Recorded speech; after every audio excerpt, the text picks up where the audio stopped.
Hello বন্ধুরা, start for cooking.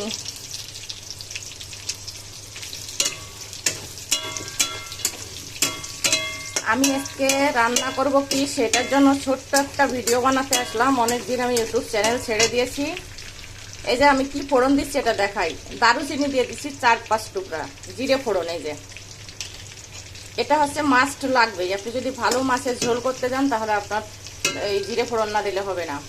আমি জিরেটা ভালো করে লাল হয়ে গেলে একটু নেড়ে চেড়ে আমি আলুর ভিতর কেন দিলাম জানেন, আলুটাকে ভেজে নিয়েছি। তারপরে এখন যদি আমি আরো এরকম করে কষাতে থাকি, ভাজতে থাকি, তাহলে আলুটা মুহূর্তের মধ্যে সিদ্ধ হয়ে যাবে।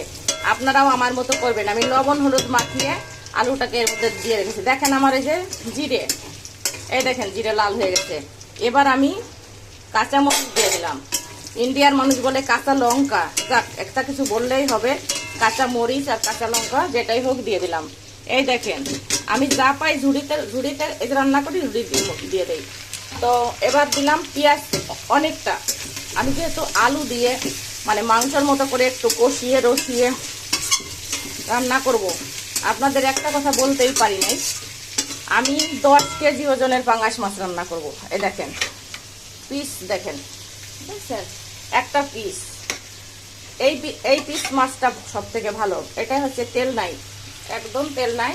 এই মাছটা খেলে উপকার আছে, কিন্তু তেলের মাছ তো আমি ভয়ে খাই না, মোটা হওয়ার ভয়ে। এই দেখেন পিস। আপনাদের আমি সুন্দর করে রান্না দেখাবো, তো আপনারা দেখতে থাকুন। তাহলে আমি কি ফোড়ন দিলাম, প্রথমে আলু ভেজে নিছি, 4-5 টুকরো দারুচিনি, তার ভিতরে গরম হওয়ার পরে তেল, ভালো করে জিরে ফোড়ন দিয়েছি, কাঁচামরিচ, পেঁয়াজ। এখন এগুলোকে ভালো করে কষিয়ে ম্যারিনেট করে নেই। তারপরে আমি কি মশলা অ্যাড করব, এই যে আপনাদের দেখাচ্ছি। আদা বাটা, রসুন বাটা, জিরে বাটা, এটা অ্যাড করব। আর এর সাথে আমি যে কাঁচামরিচ দিলাম, কাঁচামরিচের সাথে একটু এখানে শুকনো লঙ্কার গুঁড়ো দিতে হবে। কেন দিতে হবে? যাতে আমার তরকারির ফ্লেভারটা খুব সুন্দর হয় আর গ্রেভিটার কালারটা খুব সুন্দর হয়। তো আপনারা দেখতে থাকুন, আমি আস্তে আস্তে করে বলবো। আমি এই সহজ রান্না কেন দেখাই, যে কোনো যেমন রুই মাছ, বোয়াল মাছ, পাঙ্গাস মাছ, বড় বড় মাছ, সে মুহূর্তের মধ্যে যদি কেউ ম্যাসে বা হোস্টেলে থাকে, অনেক পোলাপান রান্না করতে পারে না, হঠাৎ একটু ভালো রান্না করবে, তো আমার ইউটিউব চ্যানেলটা দেখলেই এভাবে রান্না করতে পারবো। দেখেন আমার পেঁয়াজটা অনেক সুন্দর ভাজা হয়ে আসছে। আমি আরও কিছু সময় ভাজা করব। তো সৌদি আরবে অনেক বন্ধুরা আছে, কেউ কেউ আছে, অনেকে বলে কি আপনার রান্না দেখে মুহূর্তের মধ্যে সারাদিন কাজ শেষে এসে যখন একদম বোরিং হয়ে যায় তখন এক তরকারি রান্না করে ফেলি। তো সেই জন্য জাস্ট আমি ম্যাচের বা হোস্টেলের ছেলেদের জন্য বা বাইরে থাকা আমাদের দেশের ভাই বন্ধুদের জন্য ভিডিওগুলো বানাই। তো দেখতে থাকুন আমি কিভাবে রান্না করি। এই দেখেন মাছ কিন্তু অনেকগুলো, আমি দুটো দেখাইছি, 8-10-12টা মাছ। তো আমি রান্না যখন শেষ করব, রান্না কিভাবে এগুলো হওয়ার পরে কিভাবে করব, ওটা আমি আপনাদের সাথে শেয়ার করব। আমি আপনাদের কাছে আর একটা কথা বলতে হচ্ছে ভুলে গেছি। এই দেখেন আমি মাছের মধ্যে আলু দেব, এর মধ্যে বেশ কয়েক টুকরো হচ্ছে করলা উস্তে, এটা ভেজে রাখছি লবণ হলুদ মাখিয়ে। এটা কেন দেব সেটা আপনাদেরকে বলি। কারণ এই মাছটা হচ্ছে ভীষণ তৈলাক্ত মাছ। এর মধ্যে যদি শুধু আলু দেই না তাহলে গ্রেভিটা কেমন তেল তেল লাগবে। একটু ওই তিতে তরকারি দিয়ে দেবো, ঝোলটা যদিও তিতে হবে না। আমি কিভাবে রান্না করবো দেখেন, আমার এই যে পেঁয়াজ ভাজা ম্যারিনেট হয়ে গেছে। এখন আমি যে জিরে আদা রসুন বাটা একবারে দিয়ে দেবো। আমি বারবার দিতে পারি না, যেহেতু আমি নিজে একা শুট করি তো আমার দিতে কষ্ট হয়। দেখেন আমি এটা দিয়ে দিলাম। এখন আমি রাঁধুনি স্তরে মরিচের গুঁড়ো দেবো। আমি একটু বেশ করে লঙ্কা গুঁড়ো দিলাম, কারণ কি পাঙাশ মাছটা একটু ঝাল ঝাল ঝোল হলে ভালো হবে।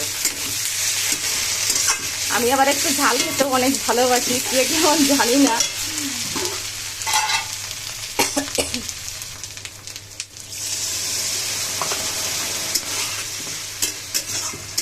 আমি আলুটাকে অনেক সময় কষিয়েছি, তো দেখেন আমি আস্তে একটা রসুন দিয়েছি, আস্তে একটা পেঁয়াজ দিয়ে দিয়েছি।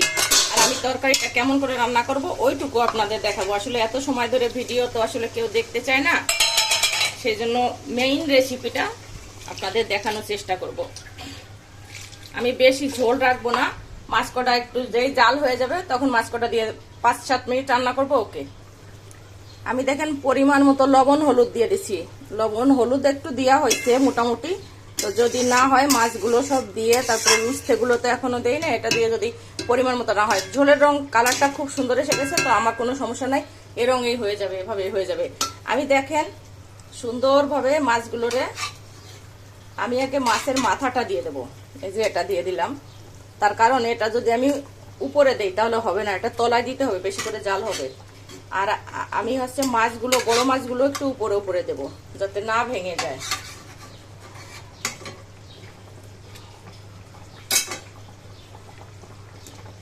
আমি কিভাবে রান্না করি দেখেন, কিছুটা মাছের তেল আছে। আর এই পাঙ্গাস মাছ তো আরো পদ্মার মাছ, 10 কেজি ওজন ছিল পাঙ্গাস মাছটা। তো এত ওয়েট মাছ হচ্ছে তেল হয়ে গেছে সারা মাছে। আমার রান্না দেখেন, এই যে আর মাত্র 10 মিনিট করব। আমি নামানোর আগে এই জিরে মানে এলাচ 4-5টা, ছোট ছোট তো 4-5টা এলাচ একটু সুন্দর করে বেটে ভিতরে দেবো। আর আমি উপর দিয়ে ছিটিয়ে দেবো হচ্ছে 1 চিমটি, হচ্ছে 1 চিমটি না, 1 চামচ দেবো। আর এই দেখেন আমি একটু লেবুর রস দিয়ে দিই, ফ্লেভারটা যাতে সুন্দর হয়। আমি কয়েক ফোঁটা লেবুর রস দিয়ে দিলাম মাছের মধ্যে। আর এইটা আপনার কি হবে, লেবুর রস দিলে যে এটা অতিরিক্ত তেলের রান্না, আপনার যদি মনে হয় মাথা ঘোরাচ্ছে খেতে, যে এটা ভালো লাগবে, তো লেবুর রস দিয়ে দিলাম। এর মধ্যে আমি 1 চামচ হচ্ছে টমেটো সস দেবো। টমেটো সসের পরিমাণ দেখেন, টিস্পুন, 2 টিস্পুন দিলাম। বেশি দিলে আবার মিষ্টি মিষ্টি হয়ে যাবে, বেশি মিষ্টি তরকারি ভালো হবে না খেতে। দেখেন তো আমার মাছের কালারটা কেমন আসলো, ঝোলের কালারটা কি সুন্দর আসছে, দেখলেন সকলে? তো আমার মতো করে রান্না করার চেষ্টা করবেন।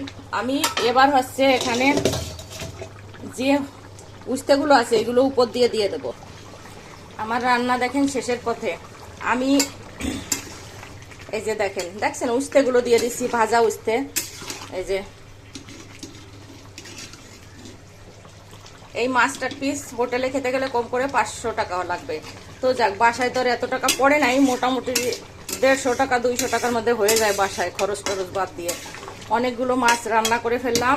আমি দেখেন এখন এই যে এলাচ বাটাটা দেখেন আমি চামচ দিয়ে তুলে ফেলি। আমি হাত দিই না, আর এক হাতে যেহেতু কাজ করি এই জন্য চামচ দিয়ে তুলতে ভালো হয়।